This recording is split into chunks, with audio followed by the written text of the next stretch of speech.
अस्सलाम वालेकुम दोस्तों, आज मैं आपके लिए लेके हाज़िर हुई हूँ। क्या ये हकीकत है कि दौलत के मुतलाशी खूनी रिश्तों को भुला देते हैं? सबक आमोज़ कहानी पेंटिंग। यार मुबारक हो, मीरब के गले से लगते हुए आज़र ने खुश होते हुए कहा तो मीरब ने गर्मजोशी से कहा, बहुत शुक्रिया Azar, I am so happy. आज मेरी लाइफ का सबसे बड़ा दिन है। वो तो ठीक है, इतना बड़ा अवार्ड मिला है, खुशी की बात है। बस अब मुझे नहीं पता, जल्दी से मुझे ट्रीट दो। आज़र की बात सुन के हंसते हुए मीरा बोला, तो जिस होटल में कहोगे इसी होटल में ट्रीट दूंगा। और सुहाना को भी ट्रीट देनी है। मुझे अभी इसी को कॉल करके बताना है कि मुझे best artist of the year का अवार्ड मिला है। वो भी बहुत खुश थी मेरी इस कामयाबी पे। कल रात हम तीनों डिनर पे चलते हैं और मेरी इस कामयाबी को सेलिब्रेट करते हैं। आज़र खुश होकर बोला, डन, फिर कल मिलते हैं। तू रेस्ट कर, मैं चलता हूँ। कल क्लब में खूब डांस भी करेंगे।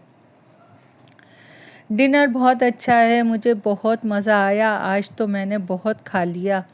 सुहाना की बात सुन के आज़र ने सुहाना को छेड़ते हुए कहा, फ्री का खाना तो फिर फ्री का ही होता है ना, ज़्यादा खाना तो बनता है ना। सुहाना ने एक चपत लगाते हुए चिढ़कर कहा, शट अप आज़र के बच्चे, मीरब की कामयाबी की खुशी में आज तो ज़्यादा खाना बनता था। क्यों मीरब, आई एम राइट?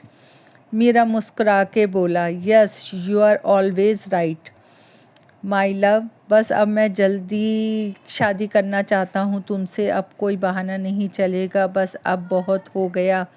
सुहाना, मैं मज़ीद इंतज़ार नहीं करूँगा। सुहाना संजीदगी से बोली, मीरब आई नो, हम सिर्फ 5 साल से इंगेज हैं। अब तो तुम अवार्ड भी हासिल कर चुके हो, अपनी लाइफ में कामयाब भी हो, बहुत बड़ी आर्ट गैलरी भी मालिक हो। अब दुनिया में तुम्हारी पेंटिंग पसंद की जाती है। तुम्हें पता है मैं भी तुमसे इतनी ही मोहब्बत करती हूँ जितनी कि तुम मुझसे करते हो। मीरब झिल्लाकर बोला, तो फिर प्रॉब्लम क्या है सुहाना? आखिर 5 साल से हम एक साथ हैं। दिल व जान से तुम्हें अपनाना चाहता हूँ। अम्मी भी कई बार तुम्हारे पापा से मिलने का कह चुकी हैं। तुम आखिर क्यों मना कर देती हो कि मैं अपनी अम्मी को तुम्हारे पापा से बात करने के लिए ना भेजूं? मीरब की बेचैनी देखते हुए आज़र भी संजीदगी से बोला, हाँ सुहाना, बहुत टाइम हो गया। आखिर तुम बड़ों तक बात क्यों नहीं पहुंचा देती? कॉलेज यूनिवर्सिटी से हम तीनों एक साथ हैं। जब भी मीरब तुमसे शादी की बात करता है, तुम मोहब्बत करने के बाद भी इसे और इसकी अम्मी को अपने घर क्यों नहीं आने देती? आखिर वजह क्या है? आज तुम्हें बताना ही होगा। बस अब बहुत हो गया। सुहाना आज़र की बात सुनकर गहरी सांस लेकर बोली, क्योंकि मैं मीरब को खोना नहीं चाहती। मेरे पापा शुजात मंगी एक वडेरे हैं। गांव में हमारी हवेली है। मेरे पापा ने मुझे बहुत मुश्किल से पढ़ने शहर भेजा था। अगर उनको ये पता चल गया कि मैं अपनी मर्ज़ी से शादी करना चाहती हूँ तो वो मुझे गांव वापस बुला लेंगे। और मैं गांव नहीं जाना चाहती। गांव की लाइफ अच्छी है, मगर पापा की तंग नज़री ने बहुत फरसुदा बना दी है। मैं मर तो सकती हूँ, मगर तुम्हारे बगैर जीने का सोच नहीं सकती। ओहो सुहाना, प्लीज़, अगर तुम्हें ये प्रॉब्लम है कि तुम्हारे पापा हमारी शादी नहीं होने देंगे तो हम कोर्ट मैरिज कर लेते हैं, ताकि तुम्हारे पापा हमारी लाइफ में इंटरफियर ना करें। मीरब की इस दो टोक बात पे सुहाना ने डरते हुआ कहा, are you crazy? It's impossible Meerab, court marriage, इसका मतलब तो सिर्फ साफ ये हुआ ना कि तुम मुझसे शादी ही नहीं करना चाहती। ना तुम मुझे अपने हाथ मांगने पर अपने घर आने देती हो और ना ही शादी की हामी भरती हो। क्या हम सारी उम्र बगैर शादी के मोहब्बत निभाते रहेंगे? मीरब अपनी बात करके खड़ा हो गया। इसका हाथ पकड़ कर बिठाते हुए सुहाना बोली, मीरब प्लीज़ बैठो, मेरी बात को समझो, मुझे कुछ और वक्त दो। अपना हाथ छुड़ा के गुस्से से मीरब बोला, क्या समझूं, कितना वक्त दूं तुम्हें? 5 साल का अरसा कम नहीं होता। मैं अब अपनी लाइफ में सेटल हो चुका हूँ, सब कुछ है मेरे पास, अब भी शादी के लिए इंतज़ार करूँ? अम्मी को टाल टाल के थक चुका हूँ। मीरब की बात ख़त्म होते ही आज़र बोला, सुहाना मीरब अपनी जगह ठीक है, तुमने अपनी हद कर दी है। तुम जल्दी कोई डिसीजन लेना होगा यार, तुम लोग शादी करते ही मुल्क से बाहर सेटल हो जाओ, ताकि ना यहाँ होगे ना ही तुम्हें तुम्हारे पापा का डर होगा। आज़र बिल्कुल ठीक कह रहा है सुहाना, मैं तुम्हारी खातिर ये मुल्क छोड़ दूँगा। हम ऐसी जगह चले जाएंगे जहाँ तुम्हारे पापा हमसे नहीं पहुंच सकेंगे। मीरब की बात पे सुहाना बोली, ठीक है मीरब, लेकिन मुझे डर लगता है, पापा बहुत सख्त मिजाज जालिम इंसान है। इनकी नज़र में मोहब्बत की शादी एक नापाक और हराम काम है।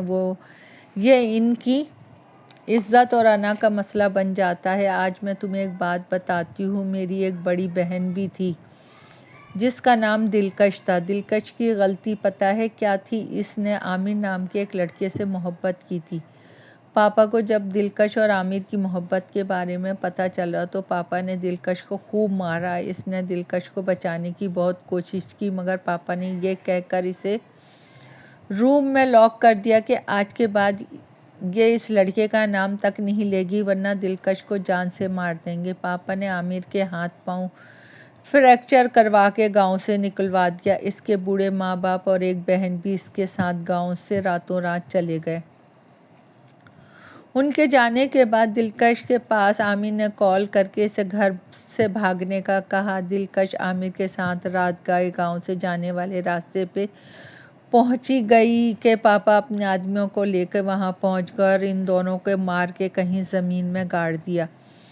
इतना कह के सुहाना रोने लगी तो मीरब इसके आंसू साफ करते हुए बोला, इतना जुल्म, ये तो गलत है, मगर तुम परेशान ना हो सुहाना, सब ठीक हो जाएगा। मीरब का हाथ पकड़ के रोते हुए सुहाना बोली, मीरब मुझे खुद से ज़्यादा तुम्हारी फ़िक्र है। मैं खुद तो मर सकती हूँ, मगर तुम्हें अपने साथ मरता हुआ नहीं देख सकती। बहुत प्यार करती हूँ तुमसे। आज़र दोनों के हाथों को थामते हुए बोला, अरे दोस्त, तुम्हारा किस दिन काम आएगा? कल ही मैं तुम दोनों के पासपोर्ट टिकट्स का इंतज़ाम करता हूँ। मीरब और सुहाना मुस्कुराते हुए बोले, ये दोस्त तो अपनी जान है ना, ठीक है, फिर कल शाम को मैं अपने कज़न से बात करता हूँ और न्यूयॉर्क में रहता है। तुम लोग न्यूयॉर्क इसके पास चले जाओ, इसके साथ तुम लोग कंफर्टेबल रहोगे। फिर कुछ टाइम के बाद मैं भी वहाँ आ जाऊँगा। मैं तुम लोगों के बगैर नहीं रह सकता ना। मैं आज से ही तुम लोगों को वहाँ भेजने का इंतज़ाम करता हूँ और तुम लोग अपनी शॉपिंग करना शुरू कर दो। वहाँ जाते ही शादी भी कर लेना। मीरब आज़र से गले लगते हुए बोला, थैंक यू यार, तूने हमारी सारी प्रॉब्लम सॉल्व कर दी। मैं हमेशा तुम दोनों के साथ हूँ। तीनों मुस्कुराने लगे। जहांरा मीरब को प्यार करते हुए बोली, बेटा क्या ऐसा करना ठीक होगा? सुहाना का फैमिली ग्राउंड तुम अच्छी तरह जानते हो, कर भी अपनी जान को ख़तरे में क्यों डाल रहे हो? और फिर तुम्हारे अब्बू के जाने के बाद एक तुम ही तो मेरी पूरी दुनिया हो बेटा। अगर तुम्हें कुछ हो गया तो मेरा क्या होगा? क्या तुमने कभी ये सोचा है मैं एक तुम्हारे जाने के बाद अकेले इतने बड़े घर में कैसे रहूँगी? अम्मी के बराबर में बैठते हुए गले से लगकर मीरब बोला, अम्मी मैं सुहाना से बहुत मोहब्बत करता हूँ, वो भी मुझे बहुत चाहती है। जब मैं और सुहाना न्यूयॉर्क पहुँच जाएंगे तो इसके पापा हम तक कभी नहीं पहुँच सकेंगे। मैं बहुत जल्दी आपको भी अपने पास बुला लूँगा और फिर आज़र के होते हुए मुझे बिल्कुल भी आपकी फ़िक्र नहीं होगी।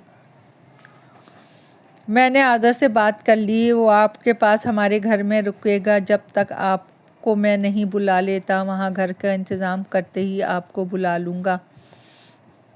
आज़र भी जहांरा के बराबर में बड़े सोफ़े पे बैठता हुआ बोला, आंटी मैं हूँ ना आपके पास। मेरे पापा तो बिज़नेस के चक्कर में अक्सर घर नहीं होते। मामा के जाने के बाद अपनी माँ मैंने आपको समझा है, फिर आप भी तो मुझे माँ का प्यार दिया है। आपके 2 बेटे हैं। मीरब के बाद मैं आपका ख्याल रखूँगा। मेरा मतलब है मीरब के न्यूयॉर्क जाने के बाद मैं आपके साथ रहूँगा। फिर हम दोनों माँ बेटे भी मीरब और सुहाना के पास चले जाएंगे। जहांरा खड़े होते हुए बोली, ठीक है, जब तुम दोनों सब कुछ तय ही कर चुके हो तो मैं क्या कह सकती हूँ, जैसे तुम लोगों को बेहतर समझो। जहांरा अपने रूम में चली गई। आज़ा मीरब का हाथ पकड़ के बोला, मैं आंटी को समझा लूँगा, तुम इनकी फ़िक्र ना करो, बस अपने और सुहाना के बारे में सोच।